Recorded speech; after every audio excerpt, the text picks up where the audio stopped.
Hello friends, I am Anita. आज मैं आपके सामने चैप्टर 3 लेके आई हूँ, इन्फ्लुएंस हेरिडिटी एंड एनवायरनमेंट।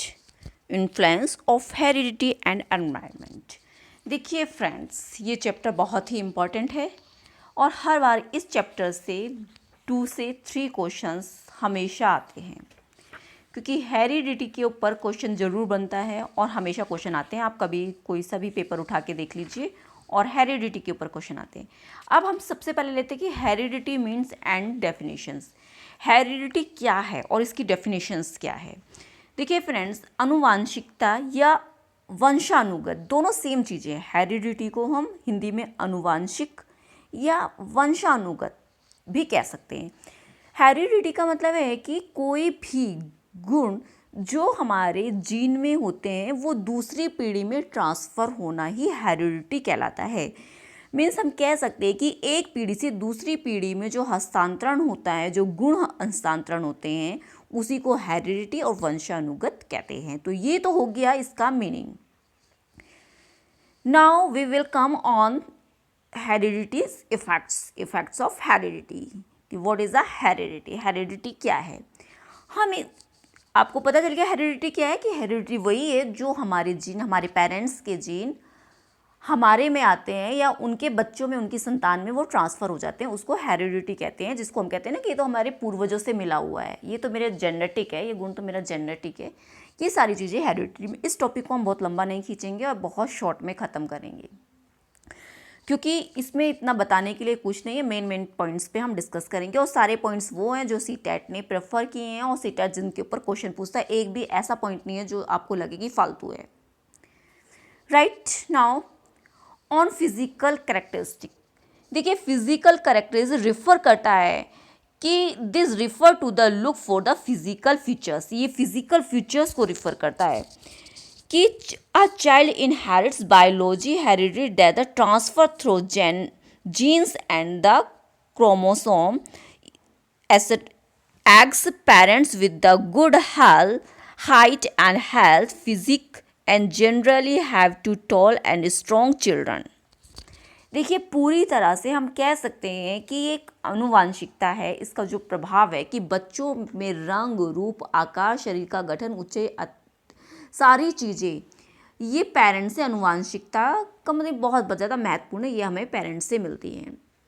हम देख सकते हैं कि 2 जुड़वा बच्चे होते हैं। अधिकांश हम देख सकते हैं जो जुड़वा बच्चे होते हैं 2 युग्म के होते हैं, जो अलग अलग डिफरेंट जाइगोट से विकसित होते हैं, जो अलग अलग जाइगोट से विकसित होते हैं। ये भाइयों, जैसे कि भाई, जैसे जुड़वा भाई या दोनों बहनें होंगी या एक दूसरे से मिलते जुलते होंगे, परंतु वे अनेक प्रकार से परस्पर एक दूसरे से भिन्न होते हैं। राइट? जो एक ही जायगोट से बनते हैं वो दोनों या तो बॉयज सेम समलिंग होंगे कि दोनों ही बॉयज़ होंगे, दोनों ही गर्ल्स होंगे। इस तरह से ये हमारा इसी का फिजिकल का ही हम नेक्स्ट पॉइंट लेते हैं कि जो शारीरिक लक्षण जो होते हैं प्रखर, जो बहुत ही ज़्यादा कहते हैं ना, किसी में एक एग्जांपल लीजिए कि एक पेरेंट्स है, ठीक है, वो खुद तो सांवला है पर उसकी संतान ज़्यादा फेयर कलर की होगी या गोरी होगी। क्यों? क्योंकि उसके पेरेंट्स में वो गुण था पर वो जीन उस समय उसके पेरेंट्स में वो प्रबल नहीं हुआ था, परंतु उसके बच्चे में वो आके उभरा तो वो प्रबल हो गया। उसकी पावर ज़्यादा थी तो वो प्रबल हो गया, तो इसीलिए वो उस जीन में वो दिखने लगा। तो इस तरह से हम कह सकते हैं। नेक्स्ट पॉइंट लेते हैं कि जीन्स जो जोड़े होते हैं वो पेयर में होते हैं। राइट? वो पेयर में होते हैं। यदि किसी जोड़े में 2 जीन्स प्रखर होंगे, यानी कि स्ट्रॉन्ग होंगे 2 जीन्स, तो उस व्यक्ति में वो लक्षण दिखाई देगा, जैसे रंगों को पहचानने की शक्ति, या यदि आप कह सकते हैं कि एक जीन प्रखर हो और दूसरा प्रतिगामी हो, तो जो प्रखर होगा वही अस्तित्व में आएगा, वो ही हमारे सामने प्रेजेंट होगा। नेक्स्ट है इंटेलिजेंसी। पॉइंट्स है नंबर 2, इंटेलिजेंसी। इंटेलिजेंसी बहुत ही ज़्यादा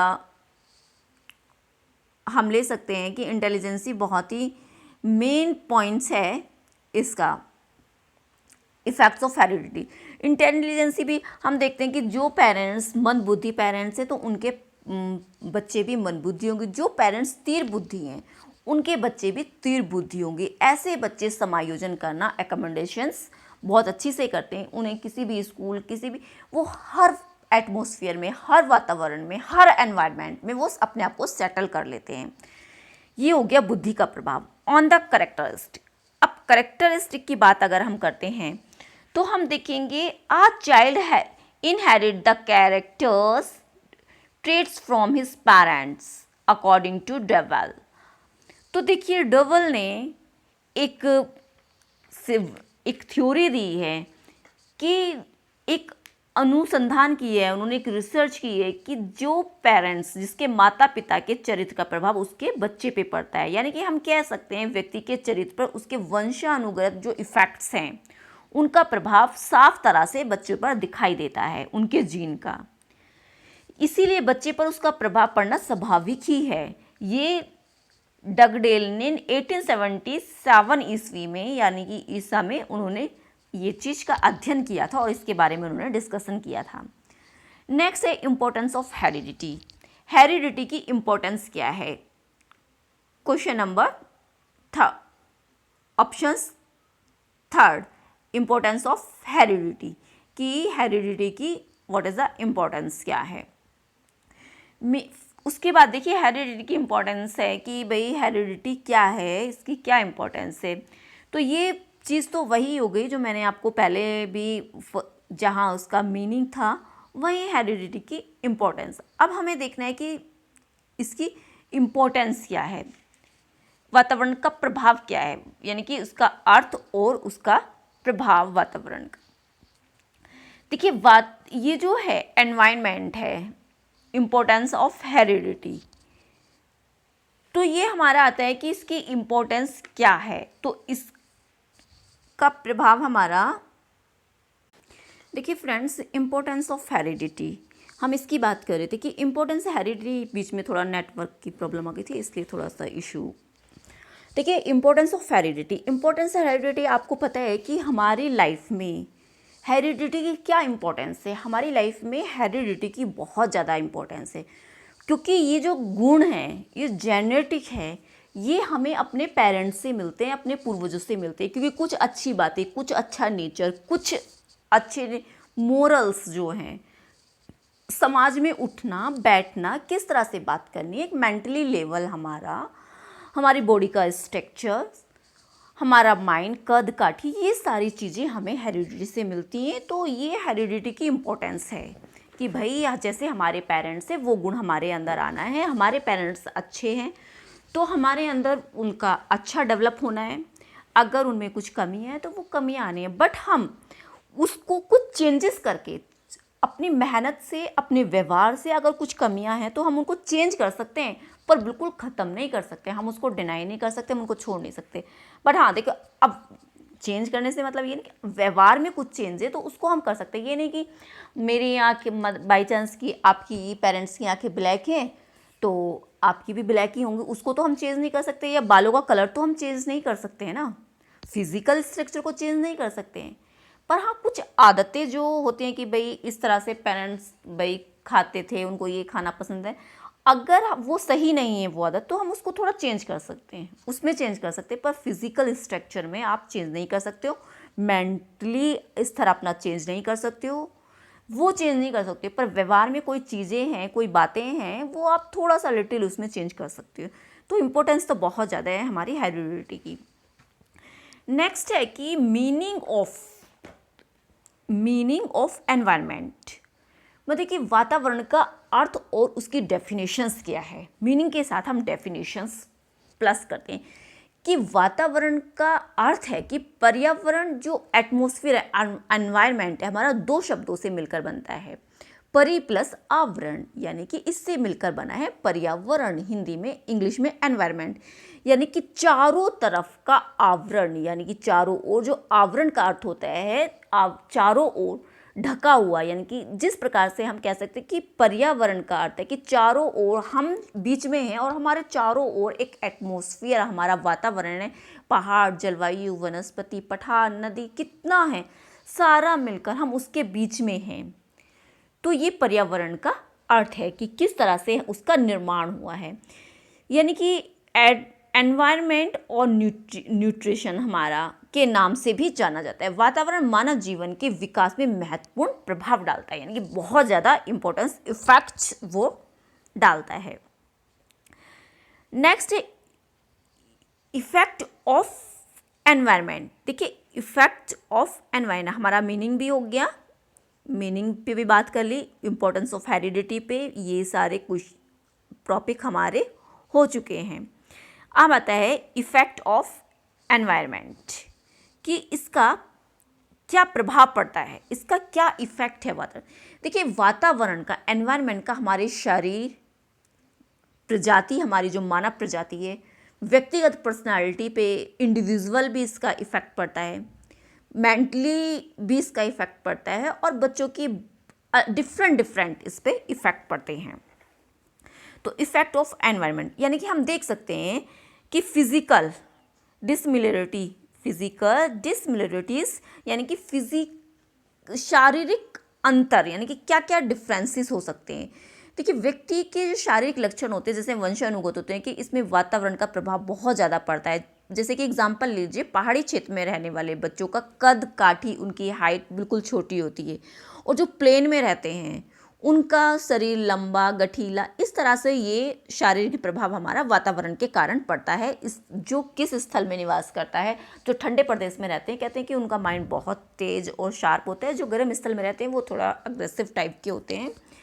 तो इस तरह से वातावरण का प्रभाव हमारे शारीरिक पर अलग अलग पड़ता है। नेक्स्ट पॉइंट हम लेते हैं कि भाई शारीरिक के बाद आता है कि उसकी प्रजाति की श्रेष्ठता पर उसका प्रभाव। मीन्स हम कह सकते हैं कि इसके बाद आता है कि effect of the superior of races. Next point है effect on superiority of race. इसका ये पॉइंट हम लेते हैं effect on superiority of race. इसका मतलब है कि कुछ जो प्रजाति हैं कि बौद्धिक का जो कारण है, वंशाकरण ना होकर एक वातावरण होता है। एग्जाम्पल लीजिए कि कहते हैं ना कि भाई बुद्धि हमारी वंशानुगत है, पर ऐसा नहीं है।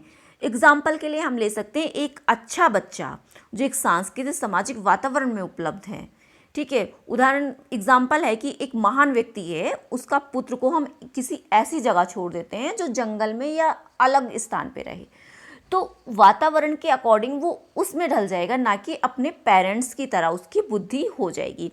एग्जाम्पल लीजिए एक छोटा बच्चा है, अगर उसका प्रभाव हम देखते हैं कि वो बाहर मतलब कि जंगल में रह रहा है, उसके पेरेंट्स एक अच्छी सिटी में रह रहे हैं, वो गांव में या वो जंगल में रह रहा है, तो अगर वो जंगल में रहेगा तो वो उन एनिमल्स की तरह ही बिहेव करेगा, उसका मेंटली स्टेट बिल्कुल बंद हो जाएगा।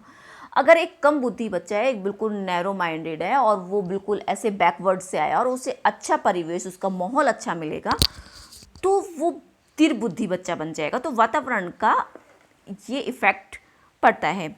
Effect on personality. Effect personality पर क्या इफ़ेक्ट पड़ता है? देखिए पर्सनैलिटी पे व्यक्तिगत जो वंशानुगत का प्रभाव है बहुत अधिक पड़ता है, क्योंकि हम व्यक्ति के जो उपयुक्त वातावरण में रहकर अब उस व्यक्ति का महान निर्माण कर सकते हैं।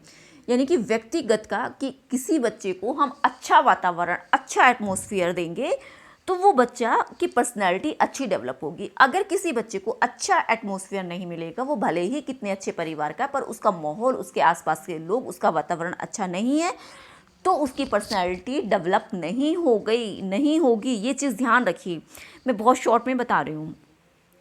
इफेक्ट ऑन मेंटल ग्रोथ, ठीक है। फोर्थ पॉइंट है effect on mental growth. Mental growth क्या है? अब आप देख लीजिए कि गॉड एक मनोवैज्ञानिक थे, उन्होंने इस बात पर कहा था कि अगर कोई सामाजिक और सांस्कृतिक वातावरण नहीं मिलने पर सामाजिक विकास की गति धीमी हो जाती है। तो उसी तरह से यानी कि एक माहौल नहीं मिलने पर, वातावरण नहीं मिलने पर मानसिक विकास की गति धीमी हो जाती है। उसी प्रकार से यदि नदियों के किनारे रहने वाले बच्चों का अध्ययन करके हम देखें तो पता चलेगा कि वहाँ का जो वातावरण गंदा है, उस समाज में अच्छे प्रभाव से दूर रहते हैं, तो वहाँ के लोग डिफरेंट पाए जाएंगे और जो एक अच्छे माहौल में बच्चे, यानी कि मानसिकता उसकी एक होता है ना कि अच्छे माहौल में बच्चा, एक आप देखिए खेतों में किनारे, नदी के किनारे रहते हैं, उनका मेंटली स्तर देख लीजिए, और एक अच्छे वेल प्लान्ड एरिया में, वेल प्लान्ड सोसाइटी में, पढ़ी लिखी सोसाइटी, एनवायरनमेंट अच्छा है, तो उस बच्चे का विकास अच्छा होगा। भले ही बुद्धि दोनों में सेम है, पर वातावरण का बहुत ज़्यादा इफेक्ट पड़ेगा। नेक्स्ट, ये 5 पॉइंट है, ये 45 आ गया, थोड़ा इसका आप ध्यान रखिए, ये 45 नहीं है, it is a 5 points. Environment multiple effects on growing children. ठीक है, कि एनवायरनमेंट का मल्टीपल किस तरह से ग्रोइंग चिल्ड्रन पर इफेक्ट पड़ता है। एग्जाम्पल ले सकते हैं कि एक एटमॉस्फेयर में शारीरिक, मानसिक, सामाजिक एंड संवेगात्मक, यानी कि हम बोल सकते हैं physical, mentally, social and emotional effect अलग अलग पार्ट्स पर अलग अलग तरह से पड़ता है। जैसे एग्जाम्पल ले लें कि एक स्टोरी है, छोटी सी है, मैं 2 लाइन में बता देती हूँ कि एक जगह एक बच्चा रहता था। उस बच्चे को एक भेड़िया उठा कर ले गया। उस बच्चे को जब बच्चे का जन्म हुआ था, तभी एक भेड़िया उठा कर ले गया। उस बच्चे का जो पालन पोषण हुआ था जंगली पशुओं के बीच में ही हुआ था। कुछ समय बाद कुछ शिकारियों ने उसे 1799 ईस्वी में जब पकड़ा, तो उसे देखा गया कि उस बच्चे की आयु 11 से 12 वर्ष हो चुकी थी। तो उसकी आकृति पशुओं जैसी हो चुकी थी। तब तक उसकी आकृति पशुओं जैसी हो चुकी थी। उसके चलने का ढंग, उसके पैरों का स्टाइल, वो कच्चा मांस खाना, ठीक है, मनुष्य के समान नहीं वो बोल सकता था, ना ही वो विचार सकता था। उसका mental style is a difference. तो ये इफेक्ट डालता है हमारा मल्टीपल, किस तरह से हम चेंज हो जाते हैं। पॉइंट अब आता है हमारा कि वातावरण संबंधी कारक क्या है हमारे।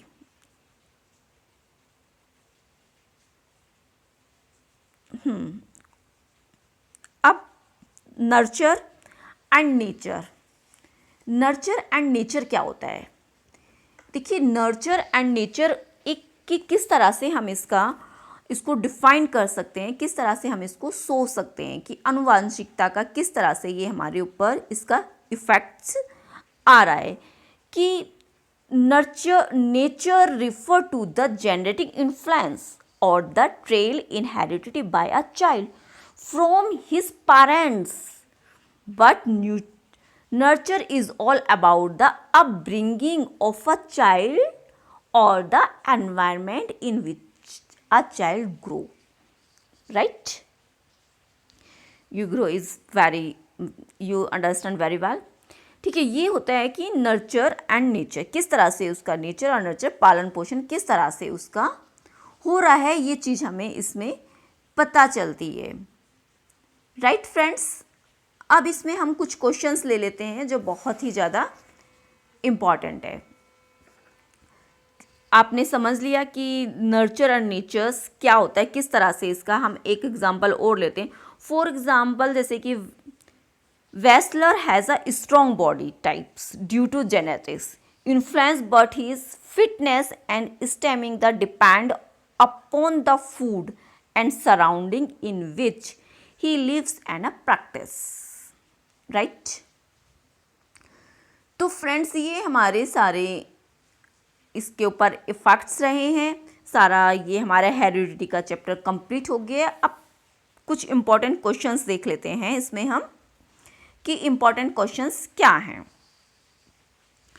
इम्पॉर्टेंट क्वेश्चंस हैं हमारे कि भाई, एक है कि human personality is the result of, क्या हो सकता है ह्यूमन पर्सनैलिटी रिजल्ट ऑफ, क्या है हमारा, only heredity, upbring and education, interactions between heredity, only environment.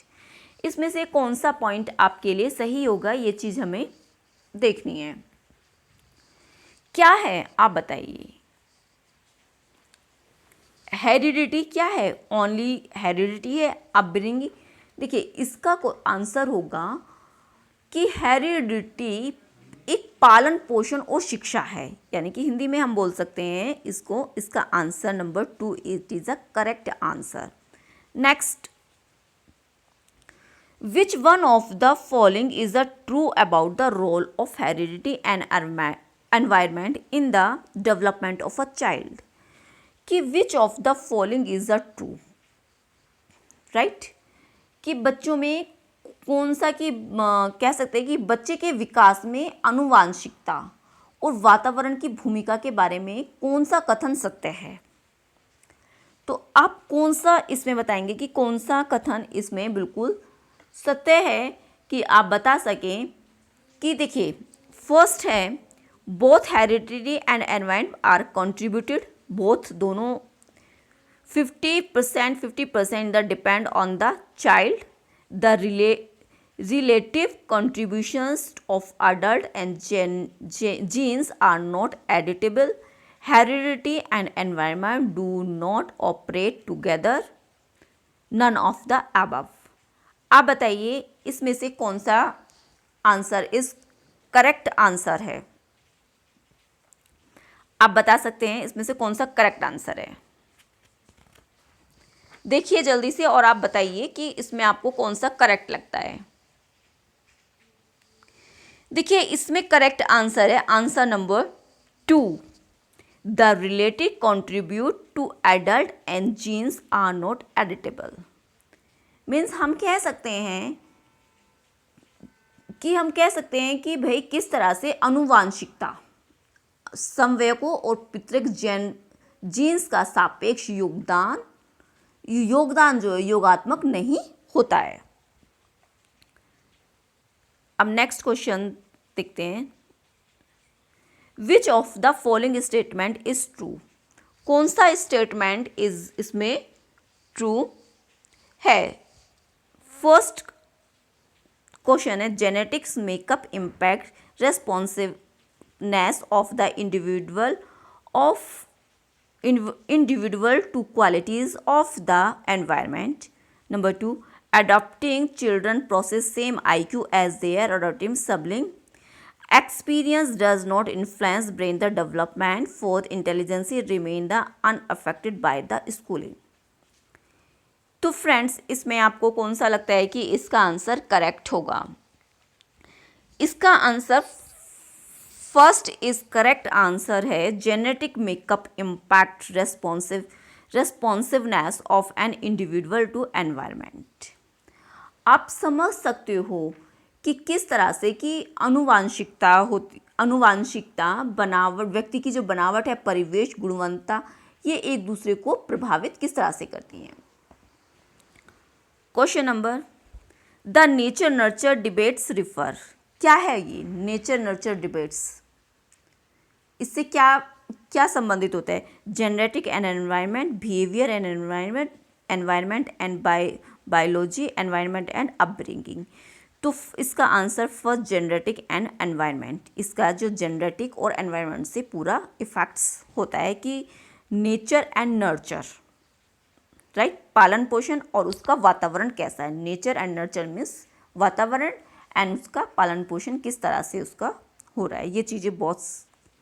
Next question number 5th, what is mean by the nature is nurture the controversy. क्या है ये बताइए। यानी कि हिंदी में हम बोल सकते हैं इसको प्राकृतिक पोषण। वाद विवाद में प्रकृति से क्या अभिप्राय है आपका, राइट, इससे क्या अभिप्राय है। देखिए इससे क्या है, ये बायोलॉजिकल गिवन और द हेरिडिटरी इंफॉर्मेशन। ये हमें बायोलॉजिकल गिवन और द हेरिडिटरी इंफॉर्मेशंस। ये टेम्परमेंट ऑफ द इंडिविजुअल भी नहीं है, complex focus physical and social world भी नहीं है, the environment around us. Okay, तो इसका answer first is correct answer. देखिए फ्रेंड्स, आपका ये 3rd चैप्टर कंप्लीट हो गया है, हेरिडिटी। इसके बाद आएगा सोशलाइजेशन प्रोसेस। तो वो क्या होता है उसको भी हम एक ही में ख़त्म करेंगे। और फ्रेंड्स वीडियो को लाइक कीजिए, शेयर कीजिए, सब्सक्राइब कीजिए और सभी तक पहुंचाइए वीडियो को। हम आगे और भी अच्छा कॉन्सेप्ट देंगे, आपके इससे बाहर एक भी क्वेश्चन नहीं जाएगा। बट आप लाइक कीजिए, लाइक करने में कुछ नहीं जाता है, बट आप लाइक कीजिए, इसको लाइक एंड शेयर कीजिए। Thank you friends. नई वीडियो के साथ फिर से आती हूँ। पहले मेरे चैनल का नाम कपिस इंस्टीट्यूट था, इसको चेंज करके एजुकेशन फॉर यू किया गया है, क्योंकि फर्स्ट स्टार्टिंग में ही इसका नाम एजुकेशन फॉर यू था। कुछ कारणवश कुछ प्रॉब्लम्स आई तो इसलिए हमें चेंज करना पड़ा। Okay friends.